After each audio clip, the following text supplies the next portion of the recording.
कई लोगों को लगता है कि भगवान सबके साथ न्याय नहीं करता।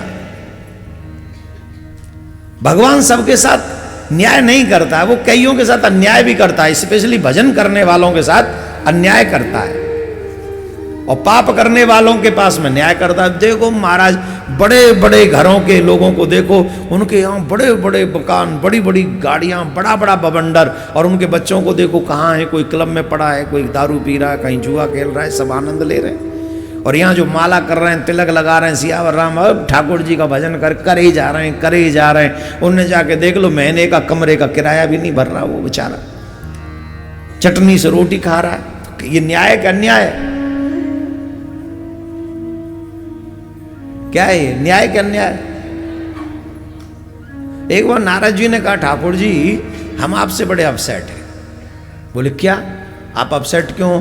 बोले हम इसलिए अपसेट हैं, आपका न्याय हमारी समझ में नहीं आता। भजनानंदी भक्त लोग दुखी हैं और पापी लोग सुखी हैं। नारायण भगवान बोले ऐसा कुछ नहीं है, हम कुछ नहीं करते, हम तो सिर्फ उसके किए का फल देते हैं, लेकिन जो हमारा होता है उसके लिए अलग से इस फल देते हैं, और जो हमारा नहीं होता है उसे उसके हाल पे छोड़ देते हैं, जाओ करो जो तुम्हें करना है। बोले हम समझे नहीं। बोले समझोगे नहीं, हमारी न्याय करने की स्टाइल जो है वो अलग है, चलो हम तुम्हें दिखाते हैं। अब जितने भी पैसे वाले हैं ध्यान से सुनना इस कथा को, और जिन पे पैसा नहीं है वो ज्यादा ध्यान से सुनना इस कथा को। आप लोगों की दृष्टि में पैसा होना ही परमात्मा की कृपा है, ये मूर्खता है ये सोच। आपको अगर लगता है कि पैसा है, सुख है, साधन है, वही भगवान की कृपा है, अगर आप ऐसा सोचते हैं तो आप मूर्खता कर रहे हैं।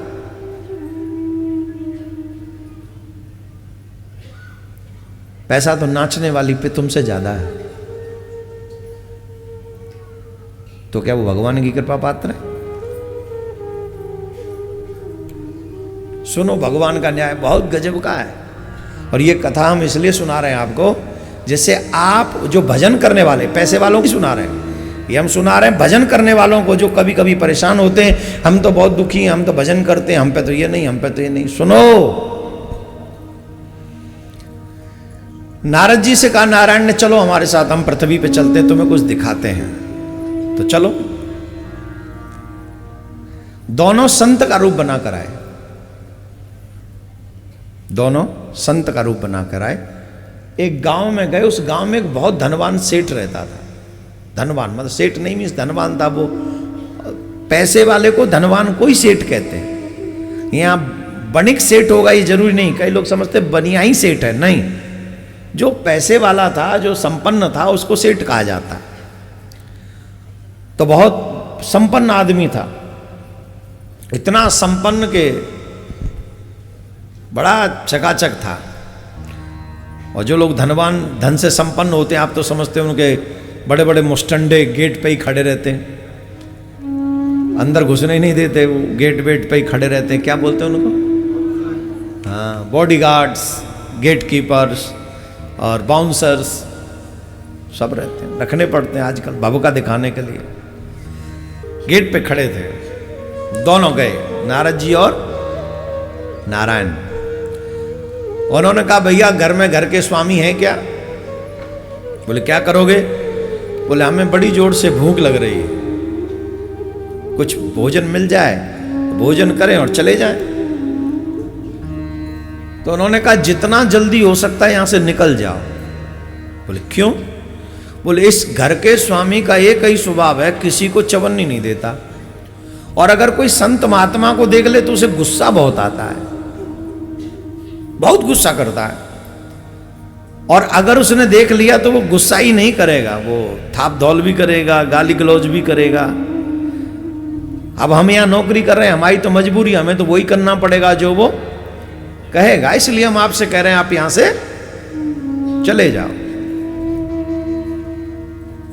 अरे वो चले जाओ, ये तो गृहस्थ धर्म है, कोई द्वार पर अतिथि आए तो उसे कम से कम भोजन पानी दे, ये उसका धर्म है। क्या वो धर्म का पालन नहीं करेगा? अरे वो धर्म वरम कुछ नहीं जानता, आप जाओ भाई, हाथ जोड़ रहे हैं। हम आपके हाथ जोड़ रहे हैं, आप जाओ, आप जानते नहीं हो, हम जानते हैं कि हम काम कर रहे हैं, हम जानते हैं ना ये कैसा आदमी है, आप जाओ। बोले नहीं नहीं नहीं, तुम एक बार बुलाओ तो, हम तो बिना मिले नहीं जाएंगे। भगवान बोले बिना मिले तो नहीं जाएंगे, मिल के जाएंगे। अरे भाई जाओ, बहुत अजीब आदमी है, तुमको सम्मान से हमारी बात समझ में। इतने में वो वॉक करते करते बॉस महोदय आ गए। क्या अल्लाह मचा रखा है? कुछ नहीं कुछ नहीं, कुछ लोग हैं चले जा। अरे कौन लोग हैं? गेट पे क्या कर रहे हैं? अरे महाराज दो संत हैं, कह रहे हैं भोजन इनका बाप कमा के रख गया क्या यहां पर? बाहर है क्या? क्यों तंग कर रहे हो? अरे प्रभु बहुत दूर से चल के आए हैं, भूख लग रही है। गृहस्थ धर्म है, द्वार पर अतिथि आए तो उसे कम से कम जल और भोजन तो दे ही दे, यही तो तुम्हारा धर्म है। गृहस्थ धर्म सबसे महान है, कम से कम अपने द्वार पर आए हुए अतिथि को प्रसन्न करके भेजो, इतना तो कर सकते हो। तुम्हारा बाप कमा के रख गया है, तुम्हारे नौकर लग रहा हूं, और न जाने उल्टा सीधा क्या क्या बोला। बोले कोई बात नहीं, जो तुम्हें सुनाना है सुना लो, लेकिन भोजन तो करा दो। दो लोग कितना भोजन करेंगे? अरे कुछ नहीं, दो दो रोटी ही दे दो। बोले एक एक टूक ना दो, अगर तुम नहीं गए तो ये देख रहे हो ये खड़े धक्के मार के भगवाऊंगा तुम्हें। उनको भगाओ यहां से। नारद जी बोले प्रभु चलो, जब धक्का पड़ेंगे तभी क्या। कई घरों में ऐसा लगता है जाके कि यहां धक्के पड़ सकते हैं, इसलिए चुपचाप निकल जाना चाहिए। तुम्हें भी ये समझ होनी चाहिए कहां धक्के पड़ सकते हैं। तो भगवान बोले जा तो रहे, पर नारद जी से हम आशीर्वाद दे रहे हैं, आज इसके पास जितनी संपत्ति है इसकी 100 गुना हो जाए। नारद जी बोले हैं? बोले हाँ, इसकी 100 गुना हो जाए।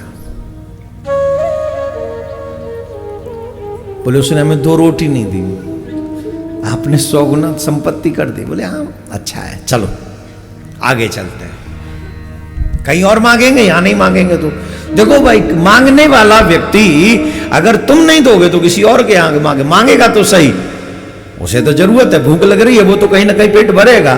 तो पेट भरेगा तो कहीं तो मांगेगा।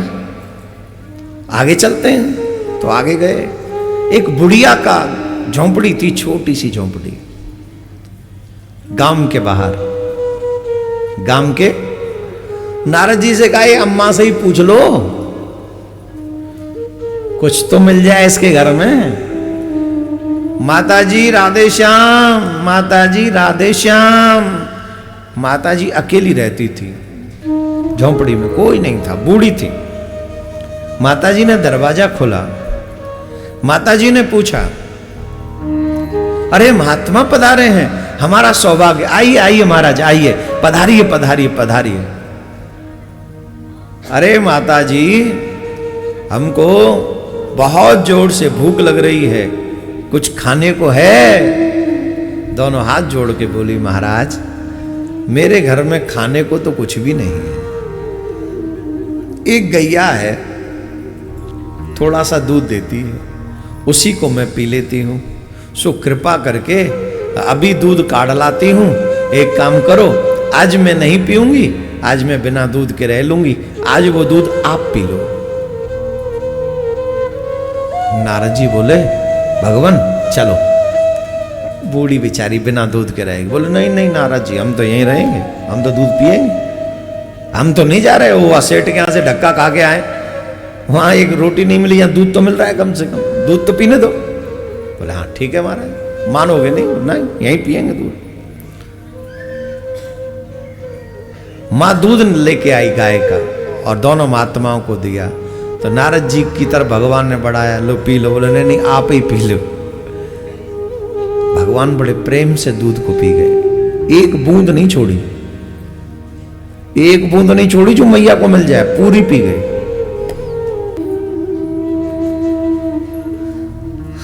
भगवान बोले मैया शाम हो गई है, अब रात्रि में तो यात्रा करनी नहीं चाहिए। ध्यान से सुनना, भगवान का न्याय है। रात्रि में तो यात्रा करनी नहीं चाहिए। इसलिए आप कहो तो रात में यहीं रुक जाएं। नारद जी बोले या झोंपड़ी में जगह ही कितनी है? बोले तुम चुप रहो ना, देख लो। बोले हाँ बाबा रुक जाओ ना, आप रुक जाओ, यहीं रुक जाओ। एक छोटी सी झोंपड़ी थी, उसमें एक ही टूटी फटी चटाई थी, और महात्मा को वो टूटी फूटी चटाई दे दी। बोले आप इस पे लेट जाओ, मैं बाहर द्वार पे बैठ के भजन कर लूंगी, आप सो, आप सो। नारद जी बोले बेचारी रात्रि भर जागरण करेगी। बोले तो कहा भयो पूनम की रात्रि है, कल्लंदेव जागरण, माघ मास की पूर्णिमा है, जागरण उन्दो मैया को का फर्क पड़ रहा। भगवान आप बहुत कठोर हैं। बोले अब न्याय देखने आए हो तो देखो, हड़बड़ी क्यों कर रहे हो?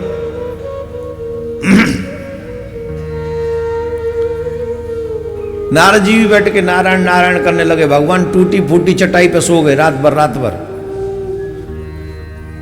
टूटी फूटी तो कहा होगी चटाई, टूटी वही होगी, वो टूटी वही पे सो गए और रात भर बड़े प्रेम से सोए। बैकुंठ में इतनी प्यारी नींद ना आती हो के तो इन्हें जितनी आ रही है, खर्राटे ले लेके सो रहे ठाकुर जी। नारद जी भी आनंद ले रहे हैं। वाह जय हो सरकार, आपको भी भक्तों की झोंपड़ी में ही नींद आती है, गजब के हो। अब देखो क्या हुआ। सुबह बोले महाराज भगवान मैया अब हम जा रहे हैं, थोड़ा सा दूध और मिल जाए तो पी के चले, यात्रा मजबूती से अच्छी से निकल जाएगी, भूखा पेट नहीं होगा, खाली पेट नहीं होगा। तो महाराज अब ही लाई। नारद जी बोले बेचारी ने रात भर कछु ना पिया, भूखी बैठी रही है, अब तो छोड़ के चलो, दूध ने का दिए पी लेगी, हमें जान आ जाएगी। बोले नारद जी तुम बहुत डिस्टर्ब बहुत करते हो भाई। अरे भाई पीना हमें दूध, तुम बैठो ना आराम से, दादा दे भंडारी को पेट फटे, तुम्हें देखने में तकलीफ हो रही। मां गाय काट के लाई, दूध दिया, भगवान ने पी लिया। मैया हम बहुत प्रसन्न हैं तुमसे, अब हम जा रहे हैं, आशीर्वाद दे रहे हैं, जाओ तुम्हारी गैया मर जाए।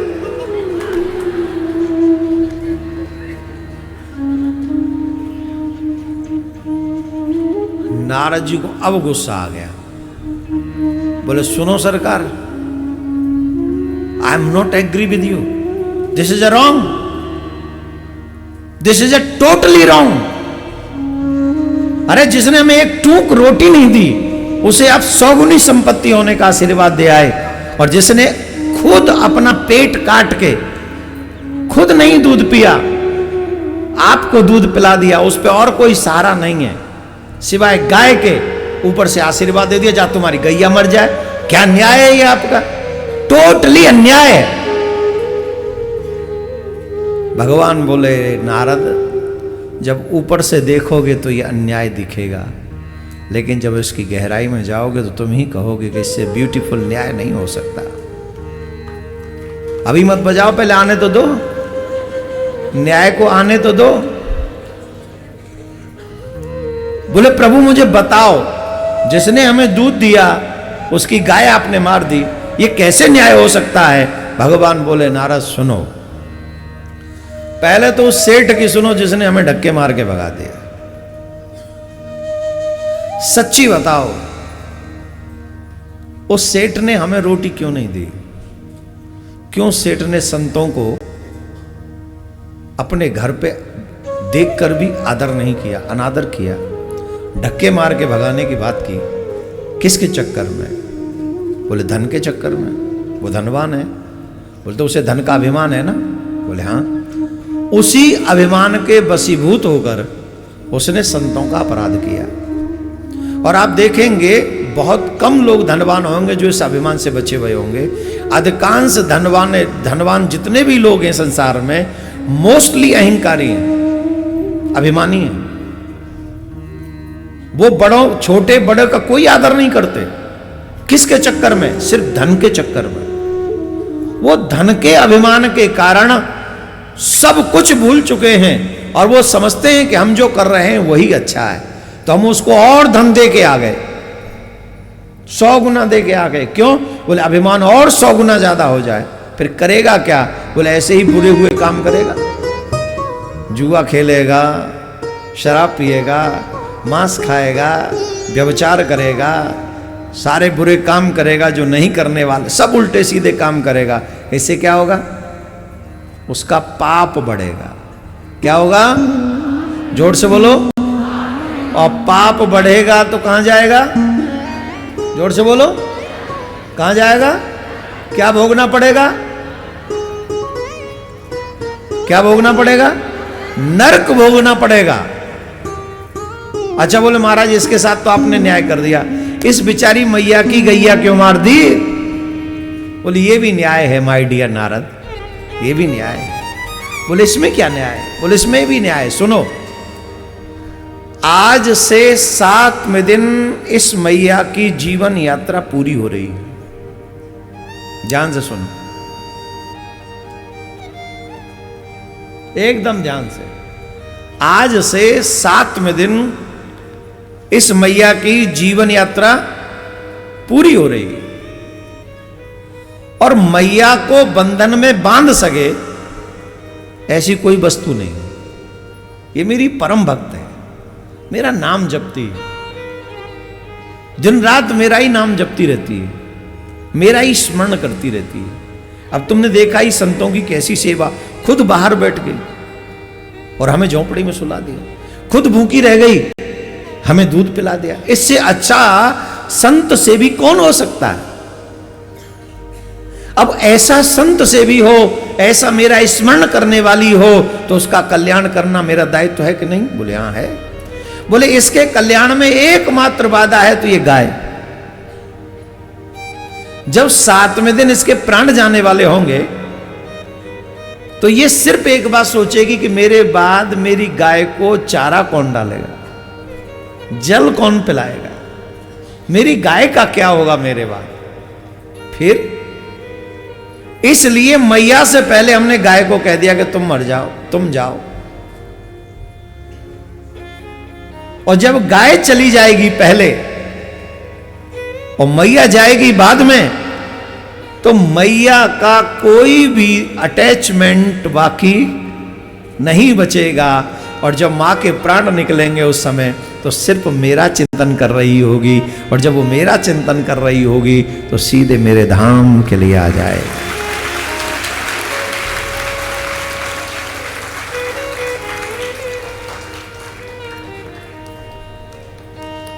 अब बताओ भगवान ने न्याय किया कि अन्याय किया? जोर से बोलो। पर ये न्याय हम सबकी समझ में आ सकता है प्रारंभ में? जोर से बोलो। अधिकांश जो लोग जिन पे पैसा नहीं होता वो समझते भगवान हमारे साथ बुरा कर रहे हैं। बुरा नहीं कर रहे हैं, भगवान तुम्हें इसी जन्म में सफल कर रहे हैं। पैसा क्या है? अरे पैसा है, मैं नहीं कह रहा हूं पैसा कुछ नहीं है, अच्छे काम करने के लिए पैसे की आवश्यकता होती है, लेकिन पैसा ही सब कुछ नहीं है। परमात्मा की शरण में आए हुए जीव के साथ भगवान कभी अन्याय करते ही नहीं है, न्याय ही करते हैं। इसलिए बहुत ज्यादा जरूरी है हम इस भगवान के कार्य को समझें, न्याय को समझें। और हम तो बार बार कहेंगे भगवान का ही बनने में लाभ है, संसार का बनने में कोई लाभ, कोई लाभ, कोई लाभ। जितना जल्दी इस बात को समझ सको उतना अच्छा है, और नहीं समझ पाओगे तो जीवन तुम्हारा ही नष्ट हो रहा है। हर घर में गूंजे सनातन की आवाज। वीडियो को लाइक करें, शेयर करें और चैनल को सब्सक्राइब करना ना भूलें।